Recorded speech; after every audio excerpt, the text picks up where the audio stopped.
Okay, finally it's luckily working. आप में से कोई मेरी आवाज़ आ रही है आप लोगों को?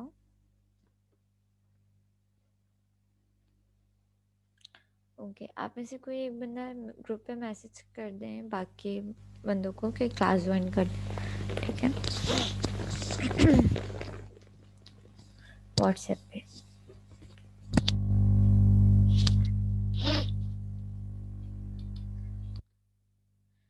ये ऑलरेडी क्योंकि हम काफ़ी इंटरनेट की वजह से टाइम वेस्ट हो चुका है, तो let's start the session.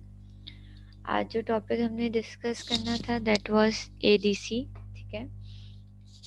ADC is digital to analogue converters, ठीक है? सबसे पहले हम बात करते हैं, दिस इज चैप्टर नंबर 9, ठीक है? सबसे पहले हम बात करते हैं कि भाई आपके पास एडीसीज होते क्या हैं, ठीक है? हम जो है जब भी सिग्नल को अभी आप लोग डीएसपी आप लोगों ने नहीं पढ़ा, खैर आप लोग पढ़ेंगे डीएसपी, ठीक है? तो बेसिकली डेटा कन्वर्टर्स क्या होते हैं कि जब भी हम रियल टाइम में काम कर रहे होते हैं तो हमारे पास जितनी भी हमारी डिवाइसेस होती हैं, जितने भी हमारे पास रियल टाइम डेटा होता है, वो सारे डेटा हमारे पास किस फॉर्म में होते हैं? वो सारे डेटा हमारे पास एनालॉग फॉर्म में होते हैं। रियल टाइम डेटा हमारे पास हमेशा किस फॉर्म में होता है? एनालॉग फॉर्म में होता है, क्योंकि सारे हर चीज़ कंटिन्यूस टाइम में चल रही है, ठीक है? सो ओके, तो लेकिन हमारे जितने भी हम जब डेटा एक्विजिशन की बात करते हैं या हम डेटा पे को प्रोसेस करना चाहते हैं, ठीक है? डेटा के ऊपर जो भी हमारा रिक्वायर्ड डेटा होता है, ठीक है? हम उस पर कोई प्रोसेसिंग करना चाहते हैं या कुछ भी उस पर वर्किंग करना चाहते हैं, तो हमें उसके लिए क्या डिवाइसेस यूज़ करनी पड़ती हैं, ठीक है? हमें डेटा को स्टोर करना है, सही है? तो हमें क्या यूज़ करनी है? डिवाइसेस यूज़ करनी है। हमारे पास जितनी ये डिवाइसेस होती हैं, ये सारी क्या डिवाइसेस होती हैं? ये सारी आपके पास डिजिटल डिवाइसेस होती हैं, ठीक है? तो अल्टीमेटली हमें क्या करना पड़ता है, क्योंकि हमारे पास रियल टाइम में डेटा एनालॉग डेटा होता है, तो उसको हमें अपने पास सेव करने के लिए या उसे प्रोसेस करने के लिए जो हम अपरेटस यूज़ करते हैं, जो मशीन्स यूज़ करते हैं, these all machines are digital in form, ठीक है? आपका लैपटॉप एक डिजिटल डिवाइस है, सही है? जितनी भी आप इस तरह की चीज़ें यूज़ कर रहे हो, दीज और ओके, ये सारी क्या है? डिजिटल डिवाइसेस हैं, ठीक है?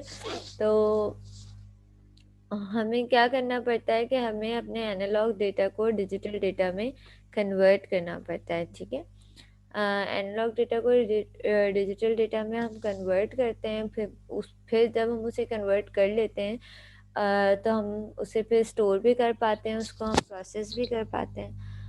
अच्छा जी, ओके, उसको हम प्रोसेस भी कर पाते हैं या उस पर हम कोई भी वर्किंग करना चाहें, सही है? इस कन्वर्जन की एक और वजह ये भी होती है कि जब हमारे पास कोई भी डेटा एनालॉग फॉर्म में होता है तो उसमें बहुत डेटा का साइज बहुत ज़्यादा होता है, ठीक है? तो हम जब उसे डिजिटलाइज कर देते हैं तो उस डेटा का साइज कम हो जाता है, सही है? जाहिर है हम बहुत ज़्यादा लार्जर साइज़ का डेटा ना स्टोर कर पाते हैं और ना ही उसे प्रोसेस कर पाते हैं, ठीक है? तो ज़ाहिर है हम उसका साइज़ भी हमें कम करना होता है, तो हम क्या करते हैं कि हम डेटा में से कुछ सैंपल्स कलेक्ट कर लेते हैं, ठीक है? अच्छा, अब इसकी बहुत अच्छी एग्जांपल जो मैं आप आसानी से समझ सको समझाने के लिए, तो ये है कि आपके पास जो आवाज़ होती है, ठीक है? जो साउंड होता है वो क्या है? साउंड आपके पास एक जो है वो कंटिन्यूअस टाइम डेटा है, ठीक है? जब भी आप कोई साउंड आवाज़ किसी चीज़ की भी आवाज़ आ रही है, ठीक है? तो वो एक डेटा क्या है? वो एक कंटिन्यूअस टाइम डेटा है। हर टाइम माइक्रो सेकंड पे भी कोई ना कोई आवाज़ मौजूद है, ठीक है? तो हमारे पास एनवायरनमेंट में हर 10 तरह की चीज़ों की का साउंड मौजूद होता है। सही है। फिर हम क्या करते हैं, हमें जब रिकॉर्ड करना होता है साउंड रिकॉर्डर्स में, तो वो रिकॉर्डर क्या करता है, वो रिकॉर्डर उस साउंड को आपको लगता है कि वो उसके सारा पूरा का पूरा जैसे आवाज़ थी वो वैसी आ गई, बल्कि रिकॉर्डर क्या कर रहा होता है, वो हर माइक्रो सेकेंड्स के बाद एक सैंपल कलेक्ट कर रहा होता है, ठीक है। अब मैं सैंपल, अच्छा आप में से जो भी लोग ज्वाइन करो प्लीज़ अपना माइक म्यूट करके ज्वाइन करो। यहाँ पे सेटिंग्स में इशू है तो आप लोग की आवाज़ आ रही है जब भी आप ज्वाइन करो।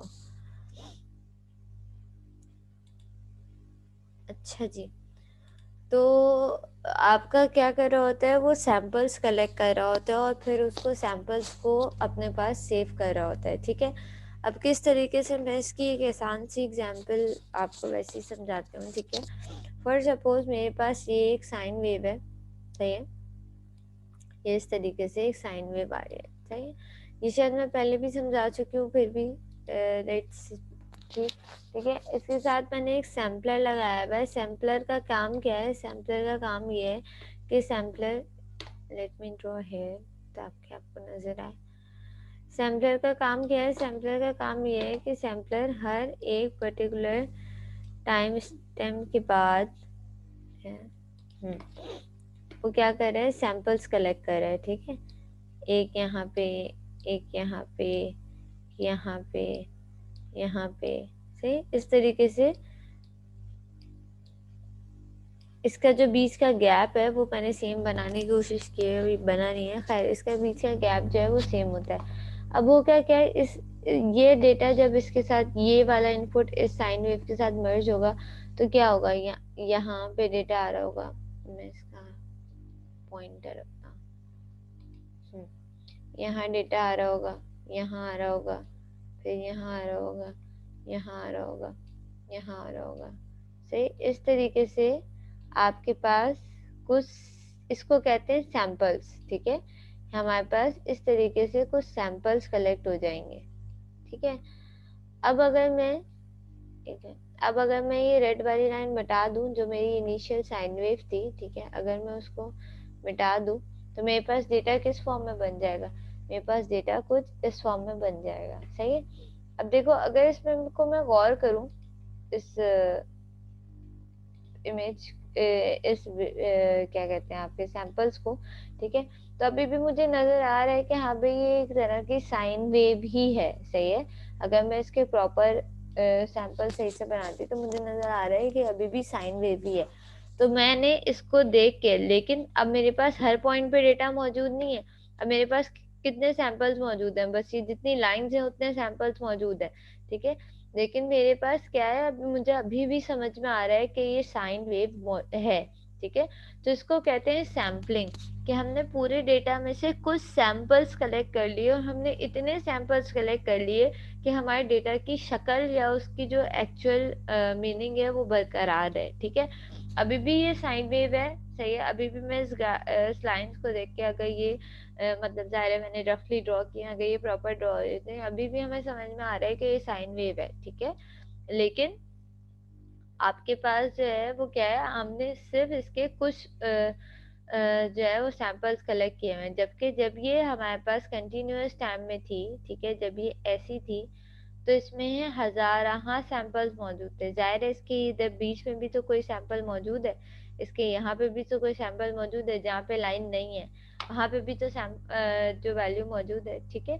तो हमने, इसी को कहते हैं एनालॉग से डिजिटल कन्वर्टर। जब ये डेटा इस लाइंस की फॉर्म में हो गया तो वो क्या हो गया, वो डेटा डिजिटलाइज हो गया, ठीक है। जब ये डेटा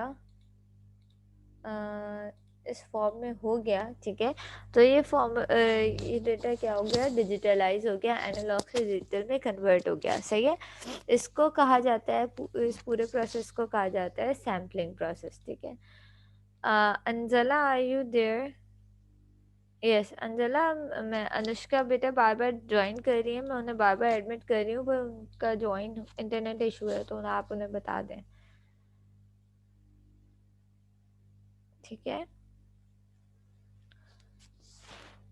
अच्छा जी, तो इसको कहते हैं analogue to digital conversion basically, ठीक है। अब इसमें दो प्रोसेस होते हैं, इसमें जो है वो आपके पास सैम्पलिंग, पहला प्रोसेस जो होता है वो सैम्पलिंग होता है और दूसरा प्रोसेसिंग आपका होता है क्वांटाइजेशन, ठीक है। तो देखो इसी के एक एग्जांपल यहाँ पे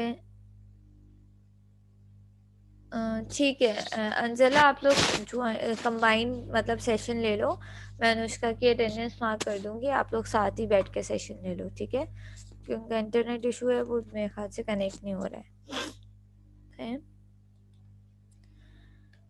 अच्छा जी, इसकी एक सैम्पलिंग की एग्जांपल है कि यहाँ पे दी हुई है। देखो हमारे पास पहला कंटिन्यूस टाइम डेटा इस तरीके से आ रहा था, ठीक है। फिर हमने उसको क्या किया, हमने उसमें से ये सैंपल्स पास किए, ठीक है। ये जो स्क्वायर स्क्वायर वाले सैंपल्स हैं, हमने ये सैंपल इसमें से पास किए। जब ये सैंपल्स पास किए तो इसने क्या किया, इसमें से सिर्फ ये वाला जहाँ जहाँ ये सैंपल आ रहे थे वहाँ वहाँ का डेटा इसने कलेक्ट कर लिया, और वहाँ वहाँ का डेटा कलेक्ट होके आपके पास आउटपुट पे कुछ ये वैल्यू है। देखो सिर्फ जहाँ जहाँ ये लाइंस है ना, डॉटेड लाइंस, वहाँ वहाँ का डेटा कलेक्ट हुआ हुआ है, उसको फिर ज्वाइन किया हुआ है। जैसे इस डॉटेड लाइन पे यहाँ पे क्या आ रहा था, ये आ रहा था, ठीक है। फिर यहाँ पे क्या आ रहा था, ये आ रहा था। यहाँ पे क्या आ रहा था, इस डॉटेड लाइन पे ये आ रहा था। फिर यहाँ पे क्या था, ये था। फिर यहाँ पे क्या था, ये था। इस तरीके के सैंपल्स थे। फिर बस क्या हुआ हुआ है, सैंपल्स को ज्वाइन किया हुआ है, यहाँ से लेकर यहाँ से यूं गए, यूं यूं यूं, फिर यूं, फिर यूं, फिर इसको बस ज्वाइन कर लिया, तो ये कुछ इस शक्ल में आपके पास डेटा हो गया, बन गया है, ठीक है। तो हमने क्या किया, हमने अपने एनालॉग डेटा में से कुछ सैंपल्स कलेक्ट कर लिए और इस तरह से उसकी कन्वर्जन कर दी, ठीक है। तो ये मेथड यूज होते हैं, और उसके बाद उसको कंटिन्यूस टाइम बनाने के लिए क्वांटाइजेशन, कंटिन्यूस वैल्यू बनाने के लिए, इसकी वैल्यू को सही करने के लिए जो है वो क्वांटाइजेशन यूज होती है, ठीक है। और फिर अल्टीमेटली आपके पास जब क्वांटाइजेशन होती है तो आपके पास डेटा बिल्कुल डिजिटलाइज हो जाता है, ठीक है। ये सारी कॉन्सेप्ट्स मैं इसलिए बहुत ज़्यादा डिटेल में, उसके फॉर्मूलाज वगैरह भी होते हैं और भी इसके पीछे बहुत सारे कॉन्सेप्ट्स हैं, लेकिन मैं आप लोगों को इसलिए बहुत डिटेल में नहीं समझा रही क्योंकि ये डीएसपी का टॉपिक है, और मैं सिर्फ अभी इतना समझा रही हूँ कि आपको एडीसी और डैक जो है वो समझ में आ सकें, ठीक है। अच्छा पहले मुझे बताओ, इसके बाद आप लोगों की कोई क्लास है?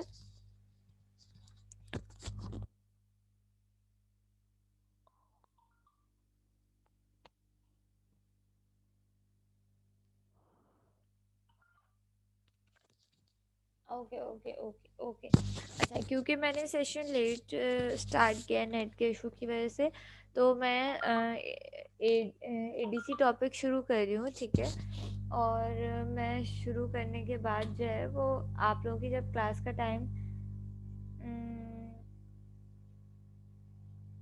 आपके जब क्लास का टाइम हो तो आप लोग लीव कर देना, मैं ये सेशन कंटिन्यू रखूँगी।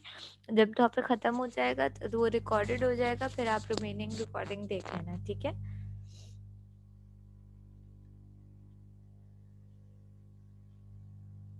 सही है।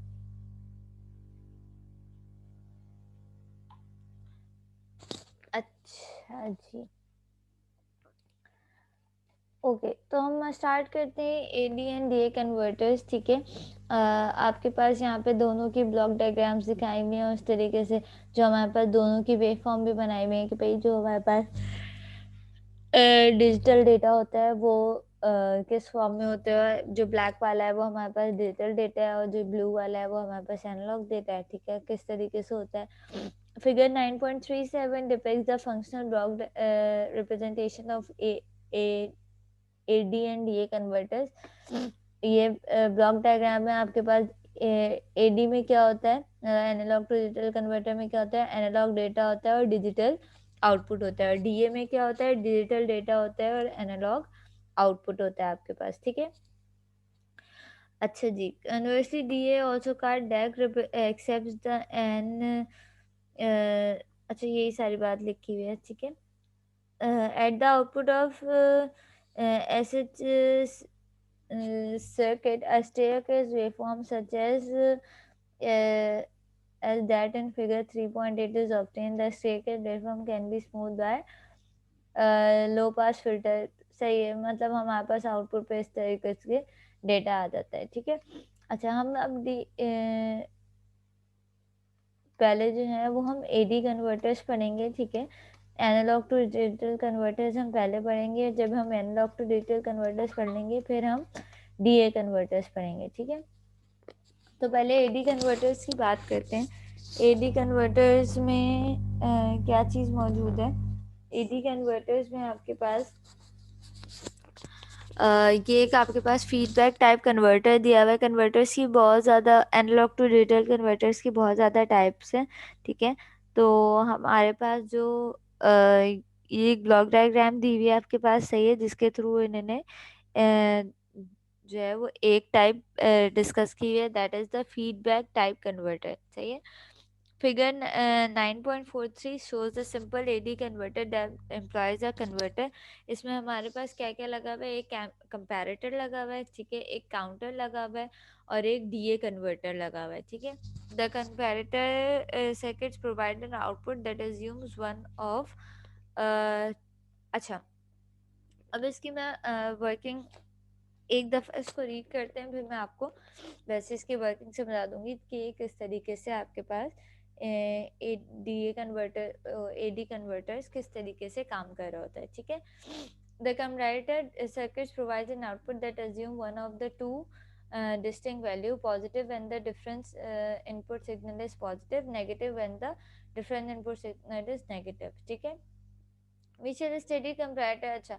An up and down comparator is simply a counter that can be count either up or down depending on the binary level applied on at its in up and down control terminal. Because the AD converter of figure 4.3 employs the DAC in its feedback loop, it is usually called a feedback type AD converters, ठीक है।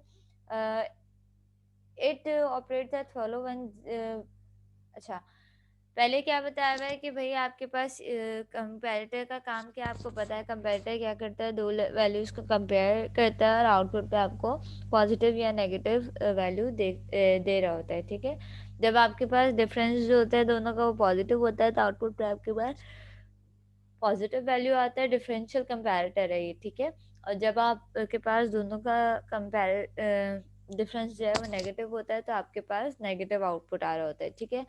उसके बाद आपके पास counter किस तरीके से काम करता है, ये आपके पास अप एंड डाउन काउंटर लगा हुआ है। सिंपली जब इसको काउंट्स मिलते हैं, इसको इनपुट मिलता है तो ये अपनी बिट बाय बिट काउंटर बढ़ता जाता है, ठीक है। ये काउंटर्स आप लोग DSF में पढ़ के आए हो, आपको पता है कि जब जब भी इनपुट पे पल्स आती है तो काउंटर एक अप काउंट करता है या डाउन काउंट करता है, डिपेंड्स कि हमने उसको किस सिचुएशन में यूज किया हुआ है, ठीक है। अच्छा, क्योंकि इस कन्वर्टर में एक डीएसी भी लगा हुआ है and digital to analogue converter भी लगा हुआ है इन फीडबैक में, as you can see here कि एक डीएसी लगा हुआ है फीडबैक में जो इनपुट पे कंपैरेटर पे इनपुट दे रहा है, ठीक है। तो इस डीएसी की वजह से इसके फीडबैक में होने की वजह से इसका नाम जो है, इस कन्वर्टर का नाम द फीडबैक टाइप कन्वर्टर है, ठीक है। इस डीएसी को, क्योंकि ये डीएससी इसके फीडबैक में लगा हुआ है, इसलिए इसका नाम क्या है, फीडबैक टाइप कन्वर्टर है, ठीक है। अब ये काम किस तरीके से कर रहा है, with a zero count in the counter, the DA converts output V naught will be zero and the output of the comparator will be high। अच्छा, with the count of with the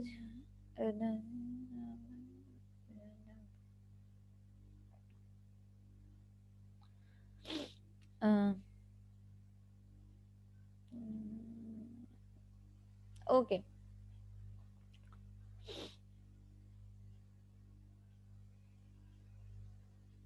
okay, ठीक है। Initially ये क्या बोला है, initially आपके पास यहाँ पे डिफरेंशियल इनपुट किस तरीके से काम करता है। डिफरेंशियल इनपुट क्या कर रहा होता है कि भाई ये एक वीए और ये एनालॉग इनपुट और वीए जो है वो आपस में कंपेयर हो रहा होगा, ठीक है। ये क्या कर रहा होगा कि डिफरेंशियल कंपैरेटर कब आउटपुट पे 0 देगा, जब दोनों इनपुट जो है वो बराबर हो जाएँगे, ठीक है? तो इनिशियली इसको क्या मिला होगा, इनिशियली हम कह रहे हैं कि भई हमें कहीं से तो स्टार्ट लेना है, तो हम कह रहे हैं इनिशियली अभी काउंटर हमारा 0 पे है, ठीक है? काउंटर 0 पे है और हमारा यहाँ पे कंपैरेटर पे कोई ना कोई हाई वैल्यू आ रही है, क्योंकि हमारा अभी एनालॉग इनपुट और ये जो फीडबैक इनपुट आ रहा है, ये दोनों अभी बराबर नहीं है, ठीक है? तो हमारे पास काउंटर पे क्या आ रहा है, अप आ रहा है, हाई वैल्यू आ रही है, ठीक है? ये काउंटर के पे हाई वैल्यू आएगी, ये क्या करेगा, इस वैल्यू को, ये हाई वैल्यू काउंटर को अप करेगा, ठीक है? मतलब काउंटर की एक बिट अप काउंट करेगा, ठीक है? अप काउंट करेगा तो क्या होगा, आपके पास डीएसी की एक वैल्यू, ये काउंटर किसको इनपुट दे रहा है, डीएसी को दे रहा है, ठीक है? डीएसी क्या है, डिजिटल टू एनालॉग कन्वर्टर है, ठीक है? ये काउंटर क्या करेगा, डीएसी के आउटपुट को एक बढ़ा देगा, ठीक है? जब डीएसी का आउटपुट बढ़ेगा, वोल्टेजेस बढ़ेंगे इसके आउटपुट पे, तो ये क्या होंगे, ये वोल्टेजेस फिर से किस पे इनपुट जाएँगे, डिफरेंशियल कंपैरेटर पे इनपुट जाएँगे। और जैसे-जैसे ये डिफरेंशियल कंपैरेटर पे इनपुट जाएँगे, उसके बाद फिर ये एनालॉग इनपुट से कंपेयर करेगा। अगर ये एनालॉग इनपुट के बराबर नहीं है, इनमें कोई डिफरेंस है, ज़ाहिर है ये वी नॉट इससे छोटा होगा, तो वीए से छोटा होगा, तो आपके पास आउटपुट पे हाई वैल्यू आ रही होगी। फिर ये काउंटर को क्या करेगा, अप करेगा, ठीक है? और ये प्रोसेस कब तक चलता रहेगा, काउंटर पे हाई कब तक आता रहेगा और काउंटर के क्लॉक कब तक, मतलब काउंटर कब तक अप काउंट करता रहेगा, जब तक हमारे पास इस वीए की वैल्यू और इस वी नॉट की वैल्यू बराबर नहीं हो जाती, ठीक है? जब दोनों इनपुट्स हमारे पास बराबर हो जाएंगे, तो कंपैरेटर क्या करेगा, जीरो आउटपुट जनरेट करेगा, क्योंकि डिफरेंशियल कंपैरेटर है, तो ये काउंटर काउंट करना बंद कर देगा, ठीक है? और इसका मतलब उस वक़्त जो हमारे पास यहाँ पे वैल्यू आ रही होगी, ये जो आपके पास 1, 2 और ये बिट्स की जो वैल्यू होगी, ठीक है? इस वक़्त ये जो आपके पास डिजिटल वैल्यू आ रही होगी, वो किसके इक्विवेलेंट होगी? वो वीए के इक्विवेलेंट होगी, ठीक है? तो हम कहेंगे कि भई ये इसका इस एनालॉग वैल्यू का डिजिटल इक्विवेलेंट है, ठीक है? अगेन हम क्या अगेन इसको मैं एक दफ़ा फिर समझा देती हूँ। देखो किस तरीके से काम कर रहा है, आपके पास इनिशियली लेट्स से यहाँ पे वीए की कोई ना कोई वैल्यू आ रही है, ठीक है? वी नॉट आपके पास 0 है, ठीक है? ये वीए की कोई वैल्यू आ रही है, वी नॉट 0 है, वीए की वैल्यू क्या करेगी, हाई आउटपुट जनरेट करेगी। ज़ाहिर है दोनों वैल्यू सेम नहीं है, कोई ना कोई वोल्ट्स यहाँ पे आ रहे होंगे। जो वोल्ट्स यहाँ पे आ रहे होंगे, वो क्या कर रहा होगा, काउंटर को अप काउंट कर रहा होगा, ठीक है? काउंटर इनिशियली 0 पे था, काउंटर ने 1 बिट काउंट की, ठीक है? एक साइकिल काउंट की और उसके पास उसने डीएसी को इनपुट दिया। इस डीएसी ने क्या किया, ज़ाहिर है इसने इसका काम क्या होता है, ये क्या है, डिजिटल टू एनालॉग कन्वर्टर है, इसको डिजिटल डेटा मिला, यहाँ से 4 पिन डेटा मिल रहा है, 4 बिट डेटा इसको मिल रहा है, या जितने भी एन बिट्स आपने यूज़ किए हुए हैं, ठीक है? देखो ये एन लिखा है, इट्स नॉट नेसेसरी कि 4 बिट हों, ठीक है? ये कितने भी बिट का डीएसी हो सकता है, ठीक है? इसने इनपुट पे आउटपुट पे कोई ना कोई वोल्टेजेस जनरेट किए, ये वोल्टेजेस दोबारा से कहाँ गए, इस इनपुट पे कंपैरेटर पे गए, इसने दोनों वैल्यूज को कंपेयर किया, ठीक है? फिर अगर आपके पास दोनों वैल्यूज सेम आ गई, ठीक है? तो आपके पास 0 आएगा और काउंटर काउंट करना बंद कर देगा। जिस वक़्त काउंट करना बंद कर देगा, उस वक़्त जो यहाँ पे इन पिन्स पे वैल्यू आ रही होगी, ठीक है? इस काउंटर की पिन्स पे जो वैल्यू आ रही होगी, दैट इज़ 1, 2, 3, इस इन बिट्स पे जो वैल्यू आ रही होगी, वो हमारी इसका डिजिटल इक्विवेलेंट होगी। उस एनालॉग वैल्यू की वो डिजिटल इक्विवेलेंट वैल्यू होगी। तो इस तरीके से ये पूरा फीडबैक काम कर रहा होता है, लेकिन इसका प्रोसेस बहुत स्लो होता है, ठीक है? क्योंकि आपके पास 1 बाय 1 बिट पे काम कर रहा है, वो मैच कर रहा है हर बार, हर लूप में मैच कर रहा है। तो ये काउंटर्स, ये वाले जो आपके पास कन्वर्टर्स होते हैं, ये थोड़ा स्लो काम कर रहे होते हैं कंपैरेटिवली, ठीक है? बात समझ में आई किस तरीके से काम कर रहा है? इसमें कोई क्वेश्चन है किसी को?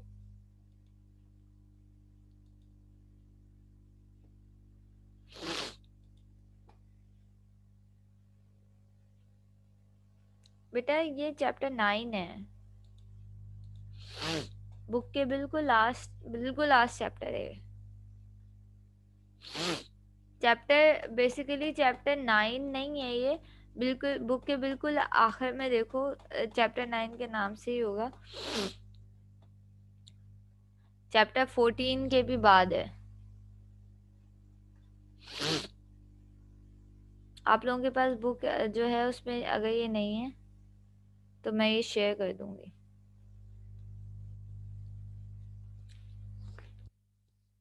चेक कर लें आप। बिल्कुल लास्ट टॉपिक है ये बुक का।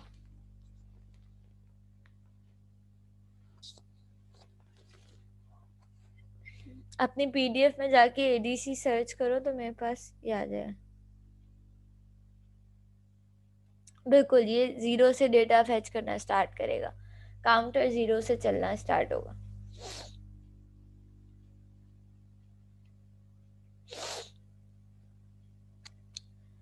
यासिर देखो ये मैं दोबारा समझाती हूँ।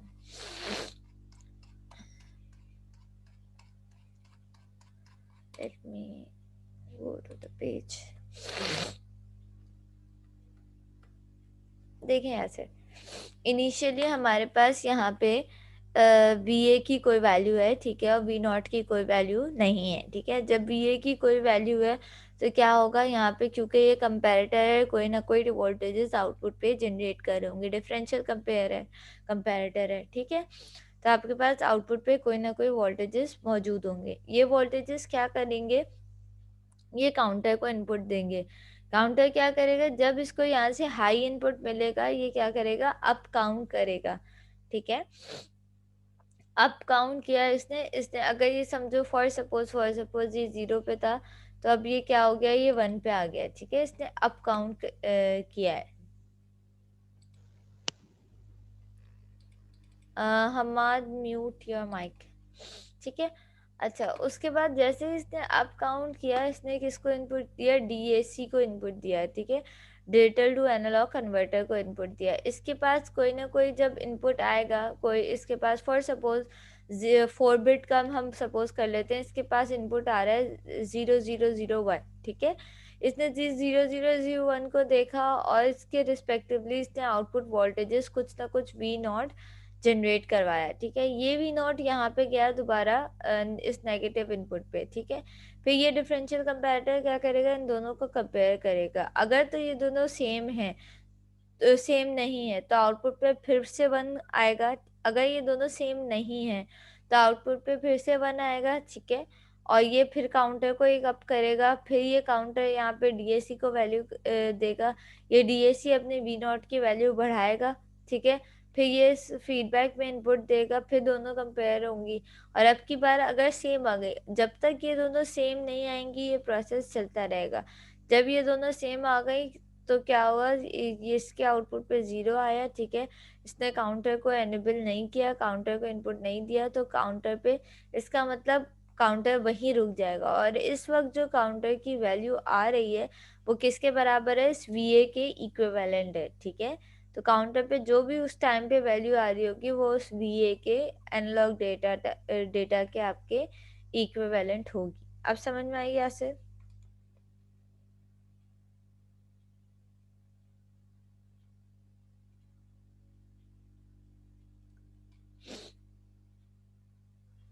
यासिर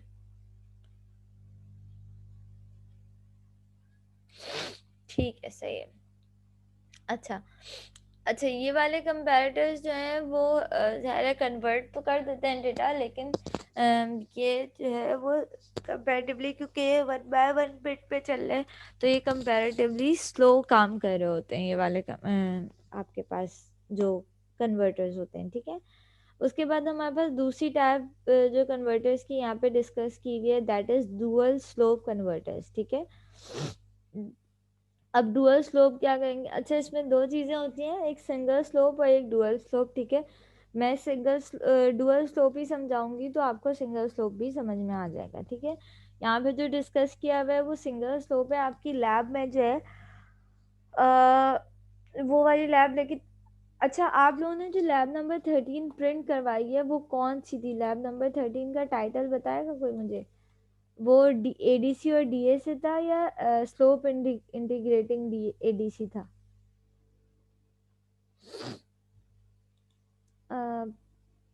पीडीएफ फॉर्म में देखती हूँ ना, तुम लोगों ने लास्ट, आप लोगों ने पीडीएफ से वो करवाई होगी ना।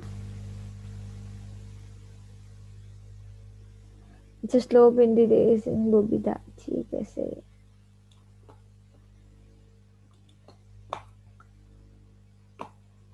ठीक है जी।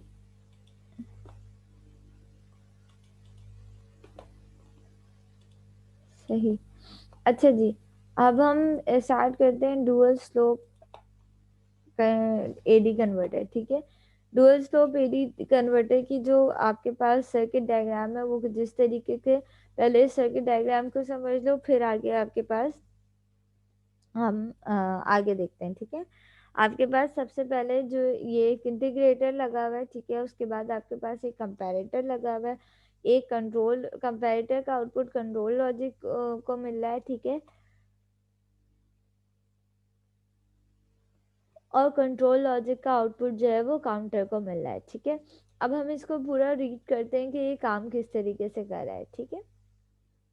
आपके पास ये 12 to 14 बिट कन्वर्टर्स हो सकते हैं, ठीक है, लेकिन इसकी भी वर्किंग क्या होती है, स्लो होती है, ठीक है। अच्छा जी, assume that the input signal VA is negative prior to the start to the conversion cycle when switch to is closed। हम क्या कर रहे होते हैं, सबसे पहले हम अपना सर्किट को स्टार्ट करने से पहले हम क्या करते हैं, हम अपने कैपेसिटर को फुली डिस्चार्ज करवाना चाहते हैं, ठीक है। तो हम इस, ताकि हमारा जो साइकिल है वो सही से स्टार्ट हो, हमारे पास कैपेसिटर पे कोई चार्जेस ना आ रहा हो। तो इनिशियली कैपेसिटर को बिल्कुल डिस्चार्ज करवाने के लिए हम क्या करेंगे, हमने इस स्विच S2 को कनेक्ट किया हुआ है, ठीक है। जब मैं इस S2 को क्लोज करूंगी तो क्या होगा, कैपेसिटर के अक्रॉस जितने भी वोल्ट्स होंगे वो इस यहाँ से गुजर जाएंगे। कैपेसिटर क्या होगा, इस पाथ से, इट्स शॉर्ट सर्किट के पास, ये क्या हो जाएगा, ये शॉर्ट सर्किट हो जाएगा ना, और कैपेसिटर इस शॉर्ट सर्किट के पाथ से क्या होना शुरू हो जाएगा, डिस्चार्ज होना शुरू हो जाएगा, ठीक है। तो आपके पास कैपेसिटर, जब हम S2 को क्लोज कर देंगे तो कैपेसिटर क्या हो जाएगा, कैपेसिटर डिस्चार्ज हो जाएगा, और V1 पे मेरे पास क्या आउटपुट वोल्टेजेस आ रहे होंगे, जीरो आउटपुट वोल्टेजेस आ रहे होंगे, ठीक है। देखो यही बात यहाँ लिखी है, prior to the start of the conversion cycle when switch S2 is closed, thus discharge capacitor C, capacitor C को डिस्चार्ज करेगा, और setting V1 is equal to zero, और आपका V1 किसके बराबर हो जाएगा, जीरो के बराबर हो जाएगा, ठीक है। The conversion cycles begin when the opening S2 and connecting the integrator's input through switch S1 to the analog input signal, ठीक है।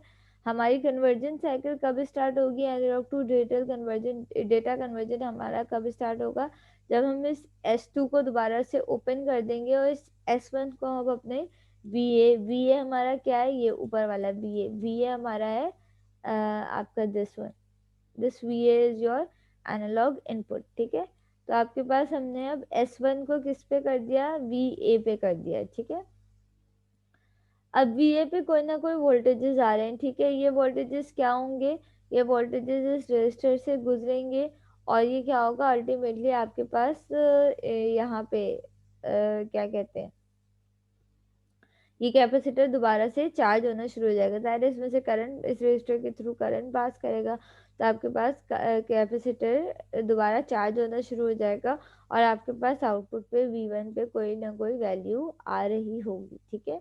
देखो यहाँ पे भी यही बात लिखी है कि with opening S2, ठीक है, the conversion cycle begin with opening S2, S2 को हमने ओपन कर दिया and connected the integrator input through switch S1 to analogue input, और हमने S1 को जो है वो एनालॉग इनपुट के साथ VA के साथ कनेक्ट कर दिया। Since VA is negative, a current I is equals to VA over R will flow through R in the direction away from the integrator, ठीक है। होगा क्या कि आपके पास ये क्या होगा, इसके थ्रू, रजिस्टर के थ्रू करंट गुजरना शुरू करेगा, और ये क्या करेगा, आपके पास आउटपुट पे कोई ना कोई V1 पे कोई ना कोई वोल्टेजेस आने लगेंगे, और ये वोल्टेजेस क्या होंगे, ये वोल्टेजेस बढ़ते रहेंगे, जैसे जैसे कैपेसिटर चार्ज होगा ये वोल्टेजेस आपके पास बढ़ते रहेंगे, ठीक है। Thus V1 rises linearly with the slope of IC is equals to VA divide by RC। तो क्या होगा, ये VA का V1 का जो आउटपुट है वो लीनियरली बढ़ता रहेगा, किस स्लोप के साथ, IC is equal to VA RC, ठीक है। ये देखो यहाँ पे दिया हुआ है, ये क्या हुआ, ये जो ये बढ़ती हुई लाइन है ना, ये क्या है, ये आपके पास क्या है, इंक्रीजिंग स्लोप है ना। इनिशियली क्या था, जीरो था, से जैसे जैसे कैपेसिटर चार्ज होता गया उसमें से करंट फ्लो होता गया, तो आपके पास V1 पे आपके पास आउटपुट पे कोई ना कोई वोल्टेजेस आते रहे और वो लीनियरली राइज होते रहे, ठीक है। इस तरीके से जैसे आपके पास यहाँ पे ये ड्रॉ हुआ है, इस तरीके से राइज होते रहे, ठीक है। फिर क्या हुआ, simultaneously the counter is enabled and it's count the pulse from a fixed frequency clock. The phase of the converter continues for a fixed time. This is and when the counter, ठीक है ठीक है।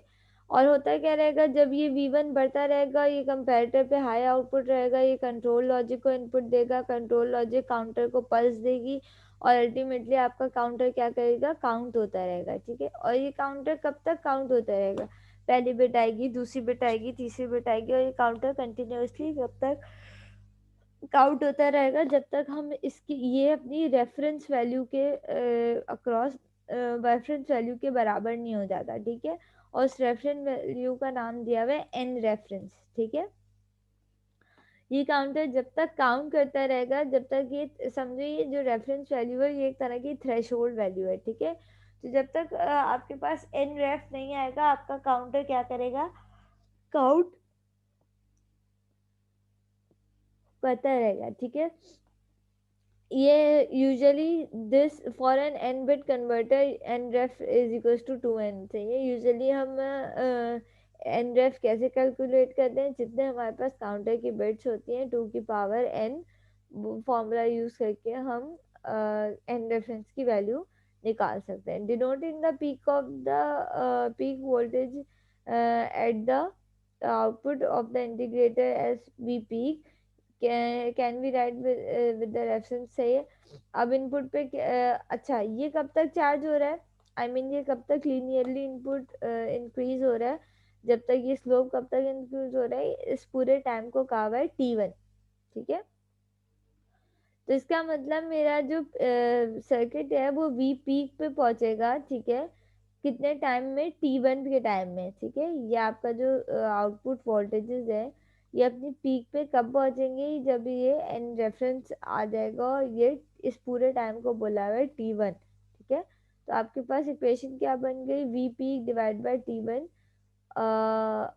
Sorry पहली वाली equation, ठीक है, V peak divide by T1 is equals to V A divide by R C, ठीक है। जो भी वी ए आ रहा था वो आर सी से डिवाइड हुआ, ठीक है, और आपका वी पीक डिवाइड हुआ टाइम से, सही है। अच्छा, जब ये एंड हो जाएगा आपके पास, ठीक है, जब आप एंड वी पीक पे पहुंच गए, एंड रेफरेंस वैल्यू पे पहुंच गए, ठीक है, तो काउंटर आपका क्या हो जाएगा, आपके पास रुक जाएगा, ठीक है, और काउंटर को रीसेट करवाया जाएगा, ठीक है। फिर आपके पास क्या होगा, दूसरा साइकिल शुरू होगा, सही है। अब दूसरा साइकिल क्या होगा, क्या कि जैसे ही यहाँ पे ये T1 तक वैल्यू पहुंची, एन रेफरेंस आया, इसने इसको पता चल गया कंट्रोल लॉजिक को, कंट्रोल लॉजिक ने किसको इनपुट दिया, वी रेफरेंस को इनपुट दिया। अब आपके पास क्या हुआ, अब आपका स्विच जो S1 स्विच जो VA से कनेक्टेड था, अब वो किससे कनेक्ट हो जाएगा, वी रेफरेंस से कनेक्ट हो जाएगा, ठीक है। अब आपके पास वी रेफरेंस से कनेक्ट हुआ, वी रेफरेंस क्या है, एक थ्रेशोल्ड वोल्टेजेस है, ठीक है। अब ये क्या होगा, अब यहाँ दोबारा पढ़ते, फेज 2 आपका कहाँ से स्टार्ट होगा, T1 से स्टार्ट होगा। अब ये इस डॉटेड लाइन से बात से, अब ये वाला हिस्सा जो है वो क्या है, T1 है, ठीक है, ओ T2 है। अच्छा, by connecting the integrator through S1 to the positive reference voltages VF, the current uh, into the integrator reverses the direction is equals to Vref upon R.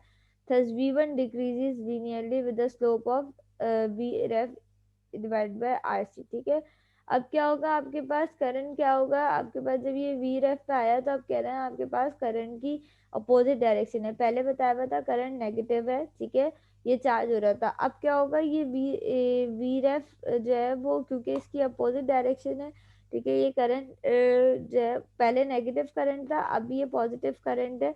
V A के current की और we रेफ के current की direction different होगी, ठीक है।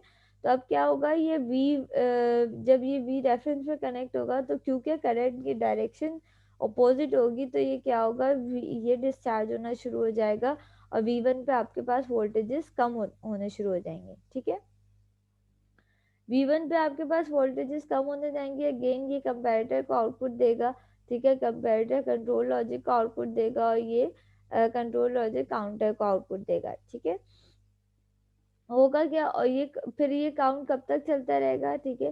The current reverses the direction, thus V1 decreases linearly with the slope of Vref divide bye RC, ठीक है। तो अब क्या होगा, अब ये इसका स्लोप क्या होगा, इसका स्लोप क्या था, जब ये इंक्रीज कर रहा था VA डिवाइडेड बाय RC, क्योंकि हमने उस वक्त VA से कनेक्ट किया हुआ था, और इसका स्लोप क्या होगा Vref, क्योंकि अब की बार हमने किस पे कनेक्ट किया हुआ है, V रेफरेंस पे कनेक्ट किया हुआ है। V reference divide by R C इसका स्लोप होगा, और ये क्या कर जाएगा, इस तरह लीनियरली डिक्रीज करने लगेगा, ठीक है।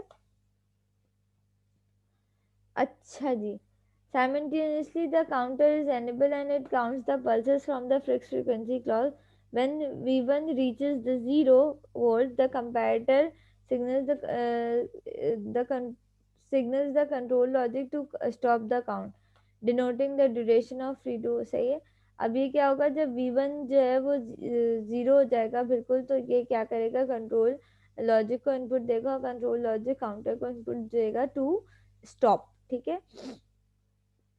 तो इसका मतलब ये जो आपके पास फेज 2 का टाइम है, इसको क्या कहा गया, पहले जब ये चार्ज हो रहा था, कैपेसिटर लीनियरली इंक्रीज कर रहा था, तो इस टाइम को कहा गया था T1, ठीक है। और उस वक्त आपका स्लोप कितना था, VA डिवाइड बाय RC, और जैसे जैसे आपके पास T1 खत्म हो गया, अब T2 शुरू हुआ, तो स्लोप आपके पास डिक्रीमेंट होना शुरू हो गया। स्लोप डिक्रीमेंट होने की वजह से आपके पास और अब की बार आपके पास, क्योंकि इनपुट आपका वी रेफरेंस से कनेक्टेड था और इसका जो है वो करंट की डायरेक्शन डिफरेंस थी, तो आपके पास स्लोप डिक्रीज होना शुरू हो गया। कब तक डिक्रीज होगा, जब तक इसके आउटपुट पे जीरो वैल्यू नहीं आ जाती, और इस पूरे टाइम पीरियड को जब ये डिक्रीज हो रहा है कहा गया है T2, ठीक है। तो हमारे पास इक्वेशन क्या आ गई, पहले हमारे पास पहले वाले फेज की क्या आई थी, V peak divide by T1 is equal to V A divide by R C. दूसरे फेज की क्या आई, V peak divide by T2 is equal to V ref divide by R C, ठीक है। इन दोनों वैल्यूज को कंपेयर करेंगे आप आपस में, तो वैल्यू क्या बन जाएगी इक्वेशन की, T2 is equal to T1 V A divide by V reference, ठीक है। Since the counter reading nref at the end of the T1 is proportional to T1 and the reading n is the end of T2 is proportional to T2 we have, ठीक है। हम कह रहे हैं भाई ये इसने ये अपने पीक पे कब पहुंचा था, जब हमारे पास एन रेफरेंस वैल्यू तक आउटपुट आ गया था, ठीक है। जब ये इंक्रीज हो रहा था तो ये कब तक इंक्रीज हुआ था, जब तक थ्रेशोल्ड वैल्यू पे नहीं गए थे, और थ्रेशोल्ड वैल्यू क्या थी हमारी, एन रेफरेंस थी, ठीक है। और ये डिक्रीज होगा तो कब तक होगा, जब तक ये अपनी एन वैल्यू पे नहीं पहुंच जाता, ठीक है। तो इसका मतलब टी T1 पे किस पे डिपेंडेंट है, T1 एन रेफरेंस पे डिपेंडेंट है, और T2 किस पे डिपेंडेंट है, T2 आपके पास एन पे डिपेंडेंट है, N at the end of T2, ठीक है। तो आपके पास एक इस इक्वेशन की जगह T2 की जगह एन रख दिया गया और T1 की जगह एन रेफ रखा गया, ठीक है। तो ये इसकी इक्वेशन आपके पास आ गई। तो इस तरीके से ये डुअल स्लोप एडीसी काम करता है। इसको डुअल स्लोप हम क्यों कह रहे हैं, क्योंकि पहले ये लीनियरली बढ़ रहा है और फिर लीनियरली डिक्रीज हो रहा है, ठीक है, तो इसमें दो स्लोप आ जाते हैं, तो that's why it is called dual slope, ठीक है। इसी का अगर आप खाली हाफ साइकिल ले लें और ये हाफ साइकिल को एलिमिनेट कर दें, तो ये क्या बन जाएगा, ये सिंगल स्लोप बन जाएगा। मतलब अगर मैं सिर्फ इतना लूँ, इसको दोबारा डिक्रीज नहीं कराऊँ, तो ये क्या बन जाएगा, सिंगल स्लोप एडी बन जाएगा, ठीक है। इस इस तरीके से ये एडीसी काम कर रहे होते हैं। समझ में आई यहाँ तक? हाँ, you may leave the session. जिसको कोई सवाल है तो वो पूछ सकता है। बाकी जिसको ईएम की क्लास ज्वाइन करनी है आप जा सकते हैं। मुझे इसमें एक चीज़ और समझानी है लैब के हवाले से, क्योंकि आपको ये लैब करनी है, ठीक है। तो मैं ये रिकॉर्ड कर देती हूँ, फिर मैं अपलोड कर दूंगी, तो आप देख लीजिएगा। सही है? कोई क्वेश्चन है तो पूछ लें यहाँ तक।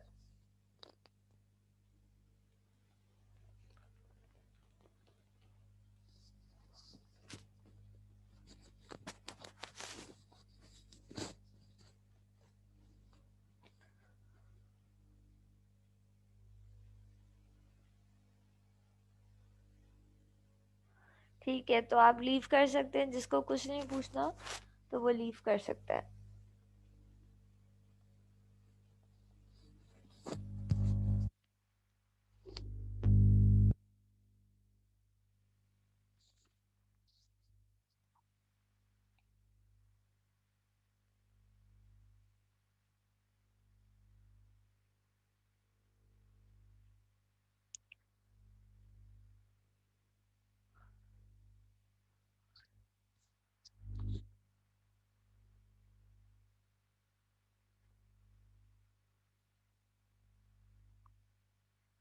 Okay, this was dual slope. Okay, this was dual slope ADC, ठीक है। और मैंने कहा कि इसका ही अगर हम खाली T1 का साइकिल ले लें तो इसको सिंगल स्लोप एडीसी कहा जाता है, ठीक है। अच्छा जी, मूव ऑन, हम आगे बढ़ते हैं। हम कहते हैं कि भाई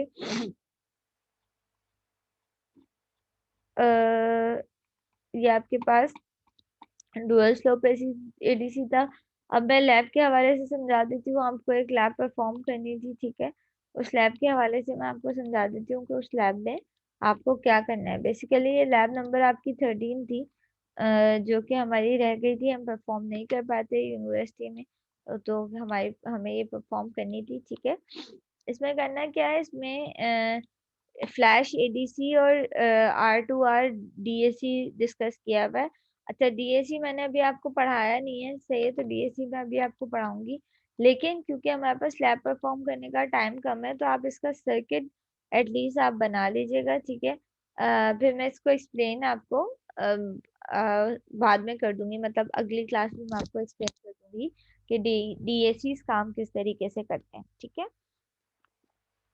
तो पहले हम एडीसी की बात कर लेते हैं कि एडीसी यहाँ पे किस तरीके से काम कर रहा है। सही है। यहाँ पे एडीसी की जो सर्किट डायग्राम दी हुई है, तो आपको सिर्फ बताया हुआ है कि भाई एडीसी और डीएसी कहाँ यूज होते हैं, जब हम रियल डेटा यूज कर रहे होते हैं। देखो, जैसे आपको मैंने बताया माइक्रोफोन्स में यूज कर रहे होते हैं।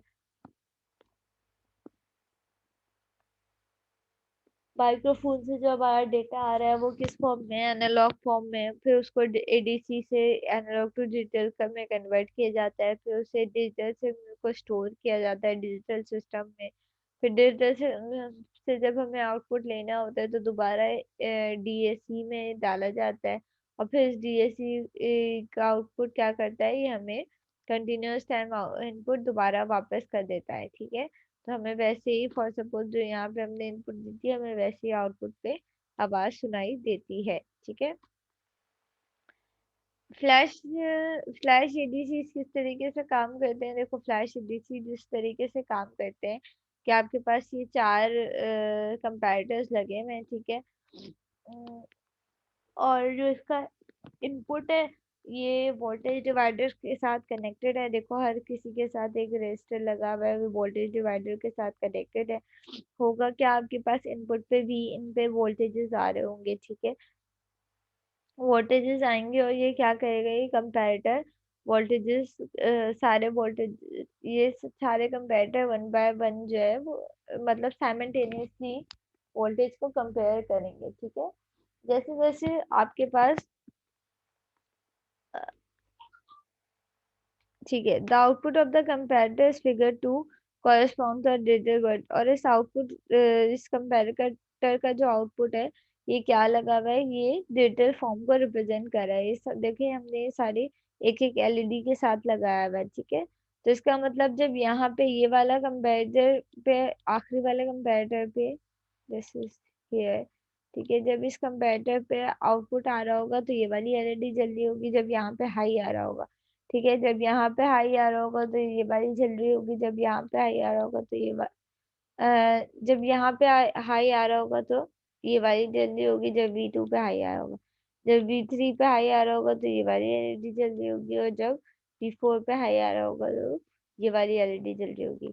इनिशियली क्या हुआ, when the input rises above, सही, इनिशियली आपके पास इनपुट आया, ठीक है, जैसे ही इनपुट आपके पास Vn1 से ज्यादा हो जाएगा, Vn1 क्या है, Vn1 इज हियर, ठीक है, जैसे ही आपके पास आउटपुट Vn1 से ज्यादा हो जाएगा, आपका कंपैरेटर क्या करेगा, इन दोनों वैल्यू को कंपेयर करेगा, और जैसे ही ये इसके इससे ज्यादा हो जाएगा तो आउटपुट पे आपके पास हाई वोल्टेजेस आना शुरू हो जाएंगे, ठीक है। तो ये क्या बन गया, सही है, तो ये क्या बन गया, इसका मतलब यहाँ पे जब जो है वो वोल्टेजेस आए तो इसने अपने आप को हाई कर लिया, तो ये इस पे क्या आ जाएगी, वन वैल्यू आ जाएगी, हाई का मतलब है वन। तो आपके पास डिजिटल इक्विवेलेंट क्या बन गया, 0001, ठीक है। उसके बाद क्या होगा, वोल्टेजेस मजीद बढ़ेंगे, वोल्टेजेस मजीद बढ़ेंगे, और जब वोल्टेजेस वी Vn2 से भी बड़े हो जाएंगे तो क्या होगा, अब फिर जो है वो Vn2 वाली एलईडी जलने लगेगी, लाइक दिस वन, ठीक है। Vn2 पे हाई आने लगेगा तो ये वाली वैल्यू, ये वाली एलईडी जलने लगेगी। तो ये इस तरीके से क्या होगा, यहाँ पे दूसरी वैल्यू क्या आ जाएगी, 0011, ठीक है। उसके बाद फिर तीसरी वैल्यू इसी तरह फिर वोल्टेजेस बढ़ेंगे, और फिर कंपेयर होगा इस Vn3 से, Vn3 पे आपके पास अ, अगर हाई वोल्टेजेस आ जाएंगे तो फिर एक बिट और बढ़ जाएगी, इस तरीके से ये साइकिल चलता रहेगा, और आपके पास आउटपुट पे डिजिटल फॉर्म में डेटा आता रहेगा, मतलब जीरो, जैसे जैसे ये Vn1 से Vn2 से Vn3 से Vn4 से इस तरीके से बढ़ता रहेगा, तो यहाँ पे आपके पास वन वन में डेटा आने लगेगा, 0001 0010 इस तरीके से आपके पास आउटपुट पे डेटा बढ़ता रहेगा, मतलब एलईडीज के, और ये एलईडीज रिप्रेजेंट कर रही हैं किसको, डिजिटल डेटा को। तो इस तरीके से ये एडीसी जो है वो काम कर रहा होता है, ठीक है।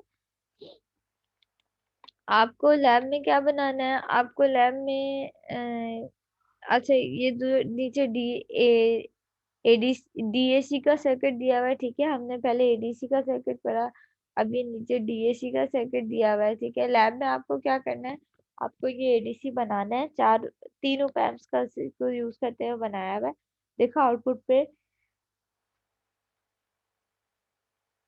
वैल्यू भी तीन ली हुई है, ठीक है। आपके पास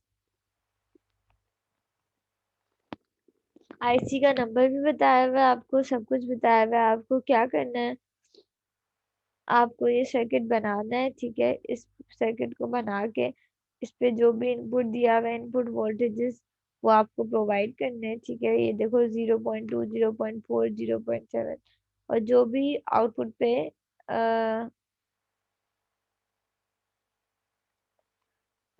वैल्यू आ रही है, ठीक है, आपको वो इस टेबल पे फिल करनी है, सही है।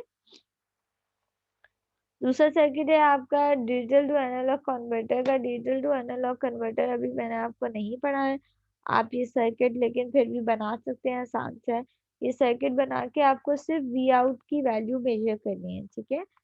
वी आउट की वैल्यू कैसे, आप पहले V1 और V2 को 0 0 रखेंगे, फिर आप V1 को 0 और V2 को हाई कर देंगे, मतलब 5 वोल्ट दे देंगे, फिर V1 को 5 वोल्ट तो V0 को 0 और फिर दोनों को 5, 1 बाय 1 आप इस तरह इसको डिजिटल फॉर्म में इनपुट दोगी और ये आपको आउटपुट आउटपुट वोल्टेजेस देंगे। ठीक है, आपके पास आउटपुट पे कोई ना कोई वोल्टेजेस आ रहे होंगे।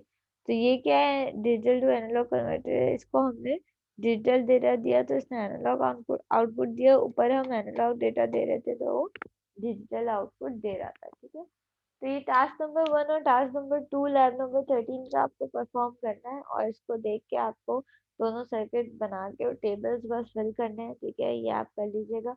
कोई भी कंफ्यूजन हो तो आप इसके हवाले से मुझसे पूछ सकते हैं। ठीक है, बाकी मैं लैब मैनुअल्स अभी आपके अपलोड कर देती हूँ एज सून एज पॉसिबल। अच्छा, ओके। और हो सकता है मैं एक रिकॉर्डेड सेशन और अपलोड करूँ, मुझे आपको मल्टी वाइब्रेटर्स भी पढ़ाने थे तो मैं वो भी ग्रुप पे बता दूंगी। ठीक है, आप लोगों की ईएम की क्लास है 20 ही रह गई है। ठीक है, आप लोगों की ईएम की क्लास थी, जिन बच्चों ने लेक्चर अटेंड नहीं किया है वो सुन लें और फिर मुझे बता दें। ठीक है, टिल देन अल्लाह हाफिज।